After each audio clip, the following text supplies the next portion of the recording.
मैं निवेदन करूंगा अपने विचारों से हमें अवगत करें। जोरदार तालियों का स्वागत करें अग्रवाल साहब का।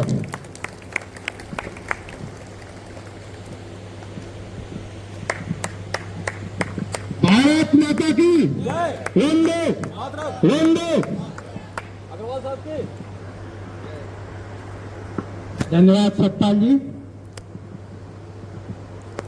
आज यह जो महत्वपूर्ण कार्यक्रम मन की बात जागृति अपार्टमेंट में यहाँ पर सेक्टर 71 में जो सतपाल जी और उनकी टीम ने ऑर्गेनाइज किया है, मैं चाहता हूं कि एक बार जोरदार इस टीम का अभिनंदन हम सब करें। देखिए, मन की बात कार्यक्रम को हम ये 104वां एपिसोड है और इस कार्यक्रम को हम सुनते आए, लेकिन हर बार जिस तरह से जानकारी मिलती है, हमें नई नई बातें पता चलती है प्रधानमंत्री जी के श्रीमुख से, ऐसी चीजें हैं जो हमें लगता ही नहीं था कि हमारे देश में ऐसे काम हो रहे हैं। हमें लगता था कभी पता चलती थी ये बातें? नहीं ना। हर बार नई नई बातें सतपाल जी हमें पता चलती हैं, नए नए प्रयोग जो लोग कर रहे हैं उसके बारे में पता चलता है, देश कहां प्रगति कर रहा है, विश्व कहां पे आगे लेके जा रहा है, इस सब बातें हमें पता चलती है। पार्टी और प्रधानमंत्री जी का है, जगह जगह पे यह कार्यक्रम करते हैं हम सब लोग, ये लोग भी कार्यक्रम करते हैं, उनका बहुत बहुत अभिनंदन। और मैं कुछ बातें आपके सामने इस उपलक्ष्य में जरूर रखूंगा और मैं चाहता हूं कि यह जो कार्यक्रम है प्रधानमंत्री जी का, एक बार हम जोरदार नारा लगा के उनका अभिनंदन करें। नरेंद्र मोदी, नरेंद्र मोदी, भारत माता की, दोनों हाथ उठा के बोलेंगे भारत माता की, भारत माता की, वंदे वंदे। देखिए, इस कार्यक्रम में आज सतपाल यादव जी जिसका जो प्रमुखता से योगदान है, उनका भी अभिनंदन।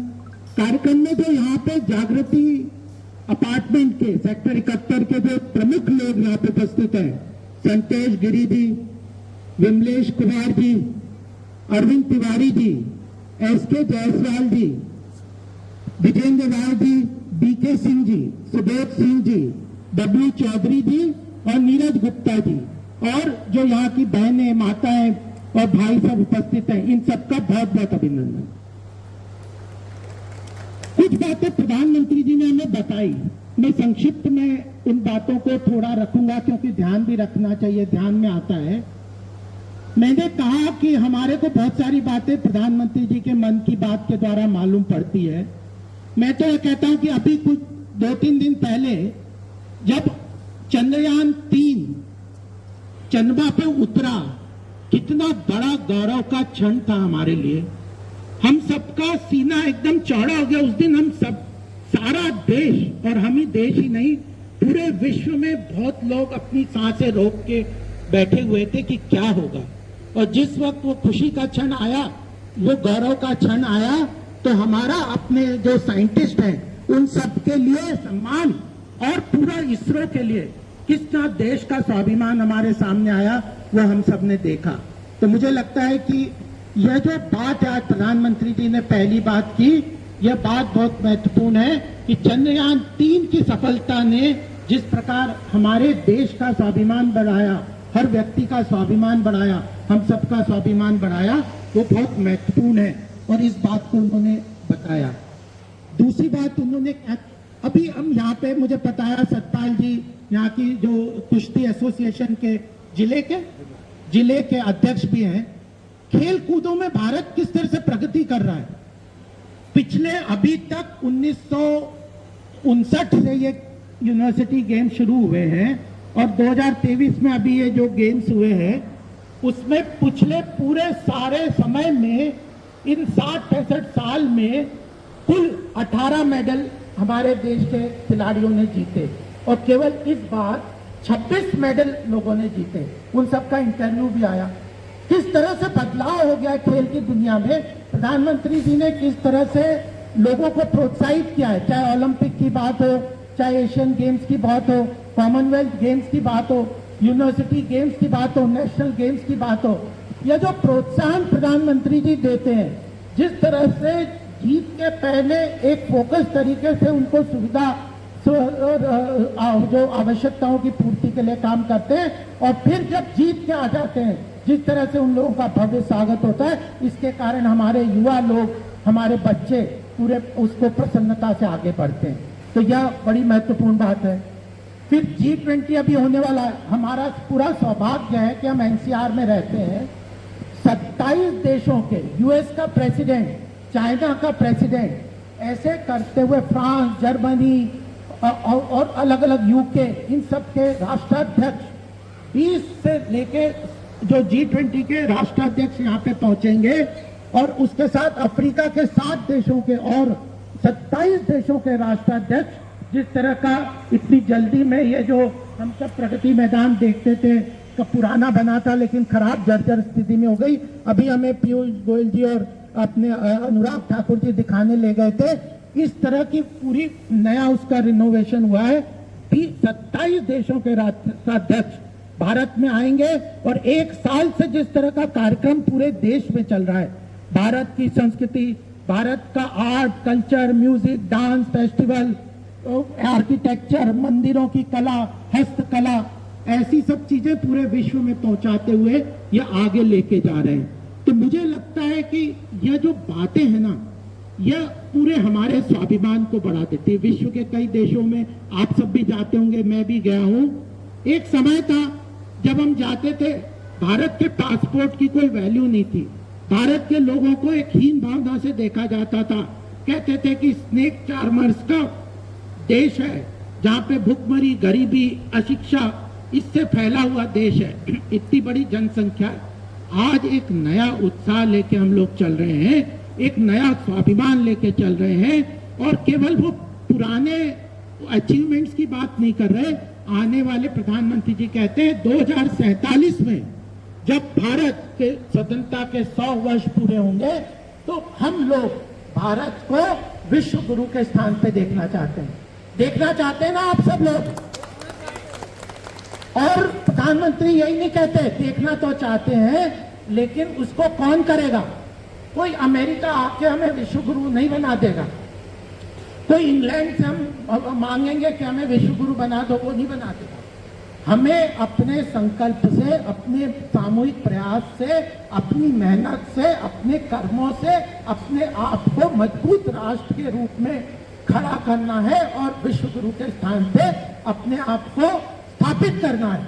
यह संदेश प्रधानमंत्री मोदी जी का है, यह संकल्प उनका है। और उन्होंने कहा कि जब हम पूरा देश 140 करोड़ की जनसंख्या, जब 15 अगस्त को हर घर तिरंगा के हिसाब से घर घर तिरंगा उठा के खड़ा करके सामने खड़े होते हैं, तो हमारे देश की सामूहिक शक्ति संकल्प खड़ी होती है। और यह सब लोग हम ही करेंगे, इस संकल्प को भी लेके जाते हैं। मैंने अभी यहीं पे आके सतपाल जी को कहा, इनकी टीम को कहा कि एक और बहुत बड़ा प्रकल्प प्रधानमंत्री जी लेके चल रहे हैं, मेरी माटी मेरा देश। इसका भी उन्होंने यह संबोधन किया, सम्मान उसमें बोला कि हमने एक पौधा रोपण करना है, और मिट्टी लेके, देश की मिट्टी को लेके एक प्रण करना है सामूहिक रूप से।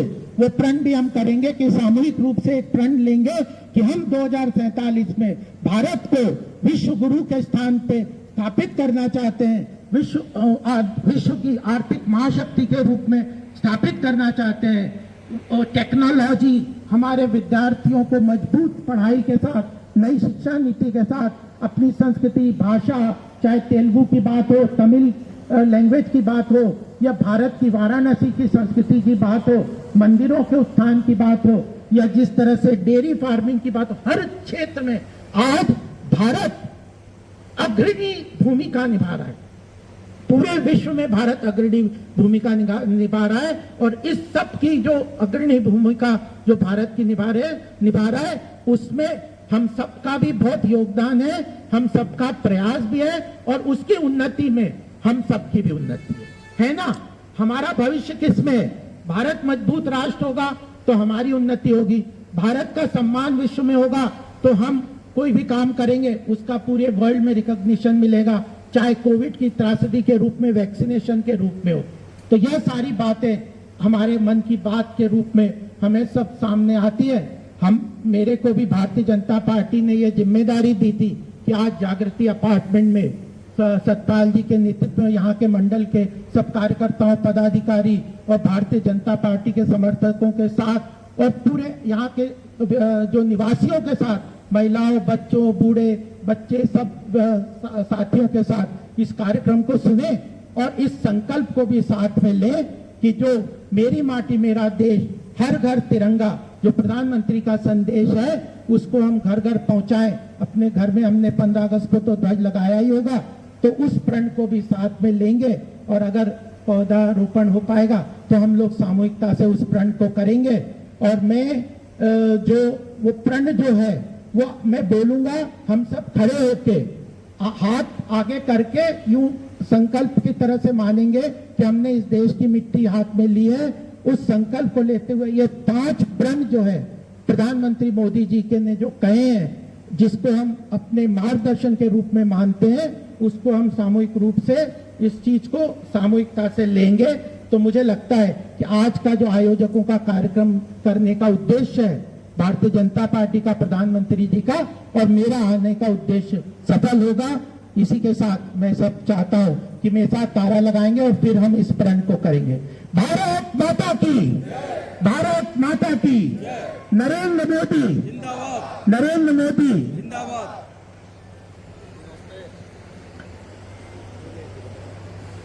तो मैं निकाल लेता हूं जरा वो 5 प्रण। आपने प्रगति मैदान का नाम लिया था। हाँ। प्रगति मैदान के अकाउंट हेड अभी हमारे बीच में है यादव जी, अच्छा, है ना, जो दिन रात जो है G20 के लिए अच्छा, उनकी तैयारी। अरे बहुत ही सुंदर। यादव जी के लिए भी ताली बजाइए। एक बार सतपाल यादव जी की और इनकी टीम के लिए भी ताली हमने बजाई। ये प्रगति मैदान और G20 के काम में लगे हुए हैं यादव जी। देखिए, हर आदमी अपने अपने स्थान पे रह के देश के लिए, जैसे गिलहरी की हम कहानी सुनते हैं ना महाभारत में, रामायण में, कि उसने हर आदमी अपना योगदान करता और आगे बढ़ता है। इसको प्रण तो करेंगे, सामने हाथ पकड़ लेंगे, आइए मुट्ठी बंद कर लेंगे। मैं बोलूंगा, मेरे पीछे बोलेंगे। पहले मैं बोलूंगा, मैंने तो भारत को विकसित देश बनाना है, गुलामी की मानसिकता को जड़ से निकाल फेंकना है, देश की समृद्ध विरासत पर गर्व करना है, एकता और एकजुटता के लिए कर्तव्यबद्ध रहना है, नागरिक के कर्तव्य निभाना है, देश की रक्षा करने वालों का सम्मान करना है, भारत को 2047 में विकसित देश बनाने का सपना साकार करना है ना। भारत माता की, भारत माता की। आने वाला 2024 का इलेक्शन भी बड़ा महत्वपूर्ण है। देखिए, पूरे विश्व की कई ताकत, बैठ सकते हैं अपन, विश्व की कई ताकतें भारत को मजबूत राष्ट्र के रूप में खड़े होने देना नहीं चाहती। कुछ नैरेटिव खड़ा करते हैं, कोई किसी तरह के देश में असामाजिक तत्वों को बढ़ावा देते हैं। हम सब लोगों को मजबूती से इस बात को ध्यान में रखना है कि देश हित में हम सब लोगों को, चाहे उत्तर प्रदेश में योगी जी का नेतृत्व है, चाहे देश में प्रधानमंत्री मोदी जी का नेतृत्व, जिस तरह से प्रदेश को और देश को आगे बढ़ा रहे हैं, उसमें उनके हाथ को मजबूत करने का कर्तव्य हम सबका बहुत आवश्यक है।